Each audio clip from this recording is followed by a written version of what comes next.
전통만 가지고는 시장이 너무 좁아요. 당장 여기 계신 분들도 돈 내고 거기는 안 보시는데 시장이 너무 좁죠. 그런데 전통을 가지고 세계적인 콘텐츠는 만들 수가 있습니다. 만약에 디자이너 이상공 선생이 한글이라는 걸 차입하지 않고 그냥 패션 디자이너로서 한다면 전 세계의 그 많은 패션 디자이너하고 경쟁했을 때 그 사람만 가진 색깔들을 드러내기까지는 엄청 어려웠겠죠. 그런데 이분이 어느 날 한글을 옷에다 프린팅을 하고 왔더니 외국 사람들이 그냥 지나갈 이건 뭐지? 이건 한국의 글자다. 90년대 말까지 여러분들 뭐 외국에 여행 많이 다닌다고 해서 한국 다 알 것 같죠? 지금도 한국 몰라요, 잘. 외국에서 한국이 어디 있지? 어디 뭐 중국이 어디 붙어 있는 줄 아는 사람들도 있고 그래요. 근데 한글을 알겠어요? 모르죠. 그 사람들은 한글을 글자로 안 보고 디자인 문양을 본 거죠. 근데 지금 보는 거예요. 그러니까 이상봉이라는 디자이너의 작품에 그냥 지나갈 걸 한번 봐주는 거죠. 예를 들어서 여러분들 어디 분식집, 학생들 분식집 가는데 똑같은 제 브랜드의 라면을 사서 끓여주는데 분식집마다 다 맛이 조금씩 다르겠죠. 뭐 시간을 얼마나 끓일지, 거기다 뭐 양념을 하나 넣는지, 그걸 우리가 킬러 콘텐츠라고 하죠. 다른 것들과 다른 뭔가를 가져야 되는데 나는 그걸 우리 전통 문화 콘텐츠에서 찾으면 빠르다라는 얘기를 드리는 겁니다. 뭐 여기 혹시 자녀분들이 또는 어렸을 때 뭐 바이올린이나 피아노 공부를 하셨는지 모르겠지만 여러분 한번 생각해 봅시다. 지금 초등학교 때부터 바이올린을 가르쳐가지고 대학 보내고 외국에 유학까지 보내오는데 제가 한번 계산을 해봤었어요. 들어가는 돈이 한 5억에서 7억 정도 들어갑니다. 애 하나 교육시키는데.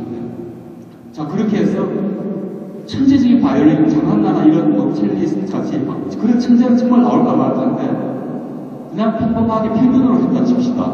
그리고 한국에 돌아왔어요. 한국에 돌아왔더니 갈 데가 없어요. 기껏해야 KBS 서울시립 교양학단 거기 사람 꽉 차 있어서 뭐 3년에 티오 한두 명 나올까 말까 합니다. 근데 클래식 음악을 공부하고 한국에 들어온 사람 몇백 명이 돼요. 그 사람들 뭐예요, 또 와서? 이제 가리키는 다니겠죠. 그게 아니라 그러다 보니까 민간 차원들의 오케스트라가 많이 생겼죠. 뭐 무슨 오케스트라 월급 받는 오케스트라 아니에요. 한번 공연할 때마다 돈 받아요. 바이올린 배운 사람들이 그렇게 평균으로 대충 하고 왔던 사람들이 한번 보면 여러분들 클래식 공연 한 번씩 하면 오케스트라 한 60명 돼서 보죠.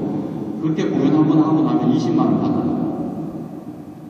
내가 내 자식을 15년 동안 돈 7억 투자해서 가르쳐놨는데 공연 한 번 갔다 와서 20만 원을 벌어요. 물론 돈으로 다 판단할 수는 없겠습니다. 근데 돈이라는 게 결국 내가 가지고 있는 능력을 얼마만큼 평가받는다 측도가 되니까 말씀을 드리는 거죠.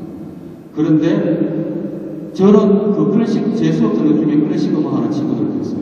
너희들 지금 하는데 열심히 하고 한국의 전통 음악, 작곡법이나 이런 걸 배워라. 어느 날 똑같은 바이올린을 베토벤을 가지고 모차르트를 가지고 쳤는데 글씨가 안 나요. 그런데 한국 학생 하나가 갑자기 베토벤을 하는데 자기 식으로 해석을 했어. 우리나라 음악은 흥연음이라는 게 있어요. 이렇게 툭 떨어뜨리는 게 있어요. 클래식 음악을 하는데 만약 그런 기법을 썼어요. 그 다음에 가야를 같은 거 보면 그냥 농현이라고 하죠. 소리 하나를 내는데 울리잖아요. 그런 기법을 첼로 연주하는데 한번 썼다고 해봐요. 심사위원들이 야 그거 너 뭐 한 거니? 일단 한번 관심을 가져요. 제가 이 베토벤 곡을 한국의 음악 전통 중에서 이러한 표현 기법이 있는데 그걸 이용해서 제 나름대로 해석해봤습니다. 그 친구는 그때부터 교수의 특별 지도를 받고 교수가 그 친구한테 한국 음악을 배우려고 할 거예요. 실제로 그런 일들이 벌어지고 있습니다. 작곡가요. 우리가 한국에 자라났는데 클래식 음악 작곡 배웠는데 서양에서 그 한 친구들하고 경쟁하기 너무 힘들어요. 근데 그런 친구가 작곡을 했는데 아리랑을 해마고 뭔가 좀 이국적이라고 얘기하잖아. 그걸 가지고 작곡을 했다.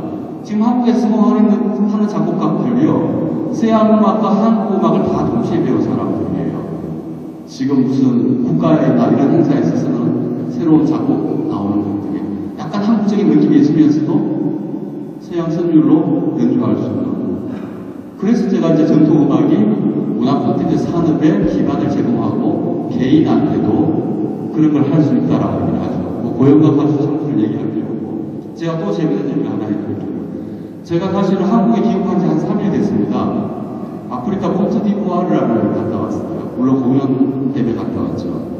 38도 되는 나라에 있다가 갑자기 추운데 오니까 조금 적응이 안 되는데, 제가 외교관들, 외무고시 굉장히 어려운 거 알죠? 외교관들 한 3년 됐는데 외무고시가 합격된 사람들을 이제 연수를 해요. 제가 그때 강의를 나간 적이 있었는데, 여기 계신 분들은 제발 국가에서 했던 개인적으로 했던 대검이 됐든 금문고가 됐든 하나씩 꼭 좀 배워서 나가십시오. 이 외교에서 문화예술을 차지하는 것들은 여러분은 지금 모르지만 나중에 내 말을 안 듣고 안 배워 나간 분들이 얼마나 후회할지 딱 우리가 10년 뒤에 한번 봅시다 그랬어요. 저희들 가게 되면, 공연을 가게 되면 우리나라 대사관에서 조금 지원을 해줍니다. 백업을 해줍니다. 뭐 대사관제에서 식사를 같이 한번 초대를 한다든가 이런 부분들이 있으면 가서 계속 외교관들을 만나죠. 제가 왜 그런 말씀을 드렸냐고 하면요, 성격의 문제가 아니에요. 우리나라 대사들 나가면요, 항상 물에 기름도 닦는 듯이 그렇게 해요. 물론 영어로 얘기를 하던 그런 부분들이 외교관들이 굉장히 학습들을 많이 하겠죠. 이분들이 문화예술에 대해서 전혀 공부를 한 적도 없고 경험도 없어요. 근데 외국의 외교관들은요, 만나면 주제가 다 문화예술이에요. 그걸로 말을 풀어가요. 같이 갤러리 가서 작품 보고 그 저녁에 와인 한잔 마시면서 얘기하고, 정치적인 얘기 직접 하는 경우가 없어요. 외교라는 게 다 문화예술로서 얘기를 하고 필요할 때 비즈니스를 하는 거죠. 근데 우리나라 외교관들은 문화예술적인 소양이 없으니까 못하는 거예요. 그래서 제가 한번 목격한 일인데, 유럽에서 저희들이 무슨 유행 관련된 행사를 하고 외교관들이 쫙 모여서 얘기를 해요. 외교관들도 우리처럼 가라오케 가서 노래 부르듯이 장기자랑 같은 걸 해요. 일본 외교관은 나와서 자기들 악기 연주해요. 그리고 나서 스페인이었는데 플라멩코를 쳐요. 자국의 전통 문화, 내가 부임해 있는 나라의 전통 문화를 동시에 배워요.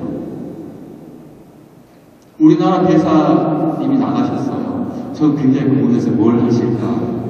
갑자기 마이웨이를 불러요. 팝송을. 그러면요, 다른 외교관들, 한국 외교관의 수준을 높게 볼까요? 높게 안 보죠. 저 사람은 자기 한국 노래 하나 없나? 여기 와서 무슨 마이웨이야?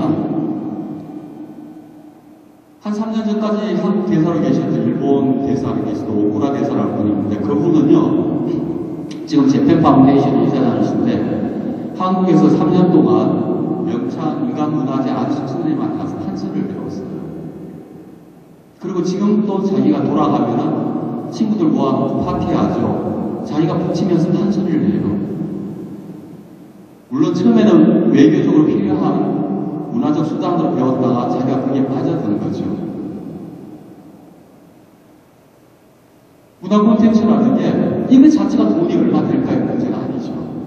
여러분들 중에 외무고시에서 외교관 나갈 혹시 가실 분이 있으면은 지금부터 배워놓으세요. 그런 분이 있어요. 내가 글로벌한 어떤 마인드를 가지고 세상을 살아가고 싶으면 지금부터 우리 전통을 배우세요. 그게 여러분들이 갖고 있는 어떤 능력보다